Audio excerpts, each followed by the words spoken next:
in the driver's seat as Westbrook is looking at an attention sphere right now. He also has a Kiora in the grip. And he just added a copy of Simic Charm to his hand. Not the right party for Simic Charm right now. Maybe not. Maybe not. Simic Charm is super good. I mean, if you had to make a list of like the cards from Ravnica block that are powerful and saw essentially zero play, yeah, I think Simic Charm makes near the top of my list. I always love like that list of cards. It's like, why isn't this card seeing play? This card is completely awesome. It's just like wrong place, wrong time. Yeah.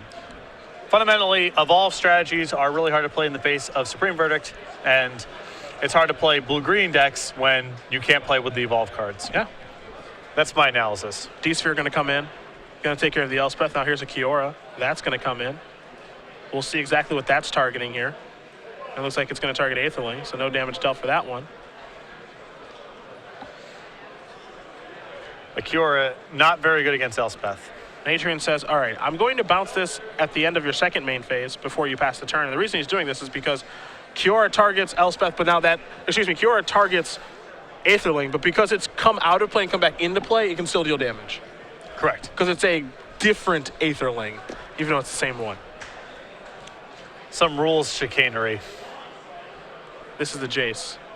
That'll turn over another Jace, a Debtor's Pulpit, and a Plains.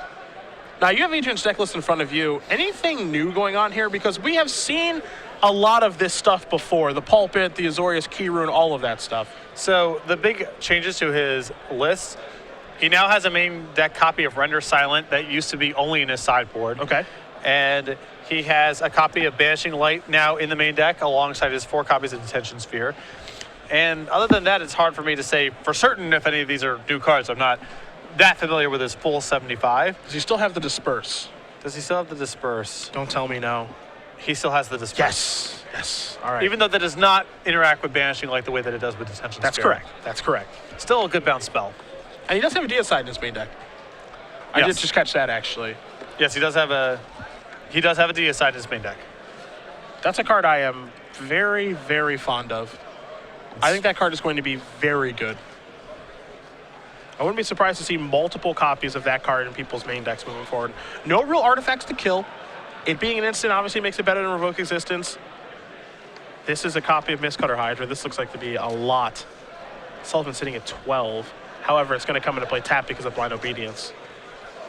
So not the biggest of problems right now for Adrian. Looks like Kiora's going to tick on up here.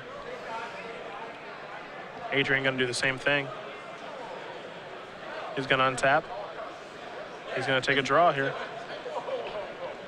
Definitely in the driver's seat, even has the Debtor. I mean, he's got plenty of ways to deal with the Mistcutter Hydra as well. It has Debtor's Pulpit, in his hand, Soldier Tokens, all that good stuff. Looks like he's going to deploy the Pulpit on a Plains. So he's good to go. Another Extort trigger too. Yep. What you see here is a blue-white control player trying to close up a game to have enough time to finish up the third one. Yeah, he's playing as fast as he reasonably can here.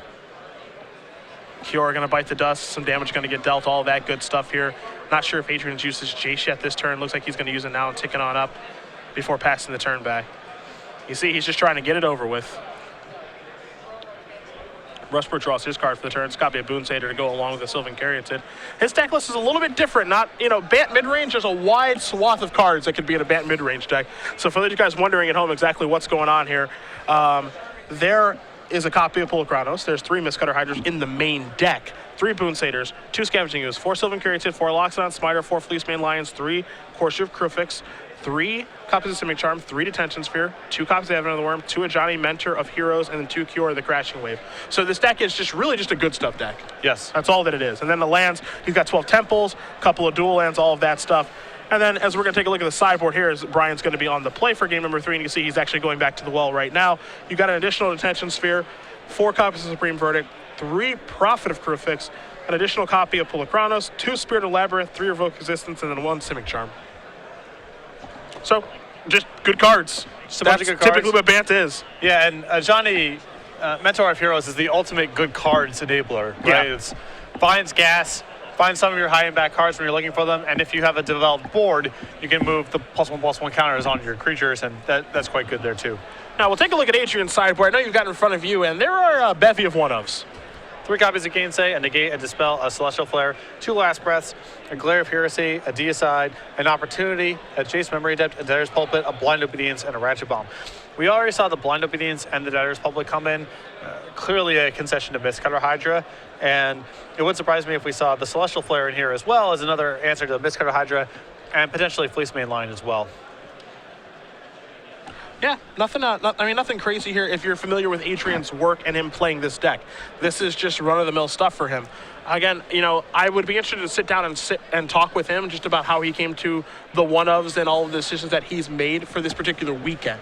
That's all, just because there's like a lot of new cards that he has to actually weigh in his decision-making process, especially when you're a deck that has a lot of one-ofs and sees a decent amount of cards over the course of the game. I would imagine a lot of it is just kind of guesswork and hedging. Sure. You play some cards because you know that they're going to be reasonably good in a lot of spots and potentially have huge upside in certain spots as well. The Cyclonic Rift is a really good example of that. Mm-hmm. It's hard for that card to be way too bad because 2-mana bounce a non-land permanent is something that is nice to have access to in your deck. And when the game drags out, it can be very powerful in those spots as well. So a lot of the decisions are like that. Play stuff that's good almost all the time and very powerful some of the time. Westbrook will be on the play here for game number 3 against Sullivan. Bant mid-range versus Blue-Eye Control is our second match here in round number 4 from Cincinnati. You see Sullivan has at least one Revelation in his hand. The question is, does he have enough lands? He's kept, so the answer looks like it's going to be yes. He's going to start off with a Temple of Deceit in the face of a Temple of Mystery. Top card's going to go to the bottom as it does send it back over to Westbrook, who does have a Sylvan Carrington in his hand. He's going to take 2 from that Hollow Fountain, go down to 18, and then likely drop the Accelerant. So a pretty good start for him. Although Sylvan Carrington is fraught with some peril against Supreme Verdict control decks. Mm-hmm.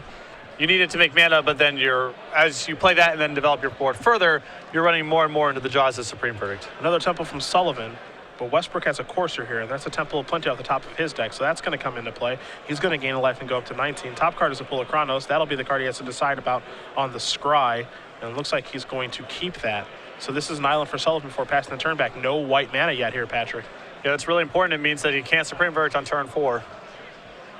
And probably even further, because if he had any white mana, he would probably play it to give himself the hope of drawing white mana the following turn to Supreme Verdict. Absolutely. So. He is staring a Dissolve in the face. First, he's going to start by taking 2 Will Sullivan from that Courser. He's going to go down to 18. You have to imagine whatever is cast is going to get dissolved. And that's exactly what's going to happen to Pool of Chronos. So Sullivan going to take a look at the top card. He's going to put that card to the bottom. Clearly digging for white mana. Looks like he's found one here in Hollowed Fountain. That is step 1. Of many. Now he does have a D-Sphere in his hand right now. He's going to take 2. Going to go down to 16. Curious if he's going to Detention Sphere this Courser or not. And the answer is yes. With Brian missing land drops, it's pretty bad to let him look at a land next turn off the top of the deck. Sylvan carried to the draw here for Westbrook. He's going to play an additional Courser. Take a look at the top card. It's a Fleece Main Lion.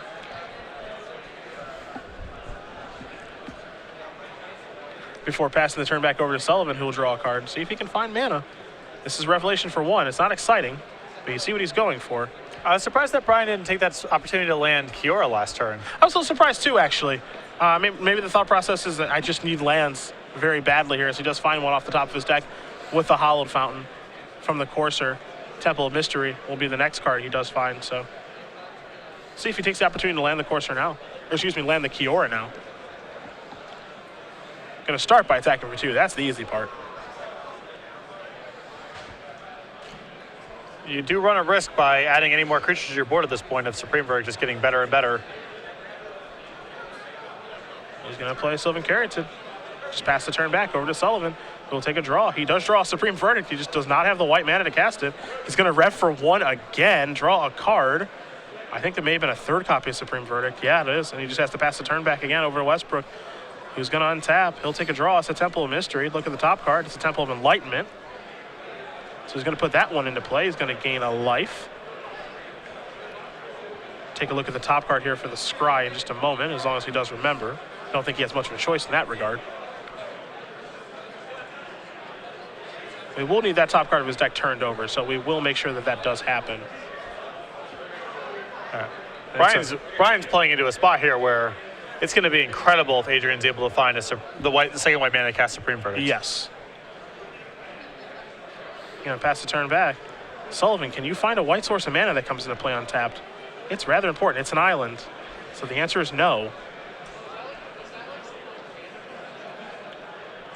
And now Adrian's, of course, in a lot of trouble. And this is a Banishing Light, so that's definitely a step in the right direction. That'll take care of that. And also, the thing here for Adrian is that he actually knows, like, you know, what's coming for the most part because of the Courser. So, you know, Temple of Plenty in the hand, okay, sure. Revoke Existence. Doesn't actually really matter all that much. As you revoke Existence, the Banishing Light, the Hydra comes back as a 0/0, so he's okay in that regard. See a Boon Satyr here. There is a Detention Sphere on the Courser, so that's something at least. Yeah, that's true. You know, Courser is pretty low impact here in the scheme of things as well. Attack here for 2. Looks like a Boon Satyr maybe coming in. Yep, that's what's going to happen. So it's going to be an attack for a total of 6.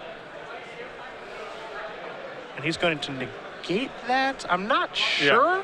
Because I believe it is still it says a non-creature spell. Yeah, so I don't think that should work, and we're going to check with our table spotter here really quickly.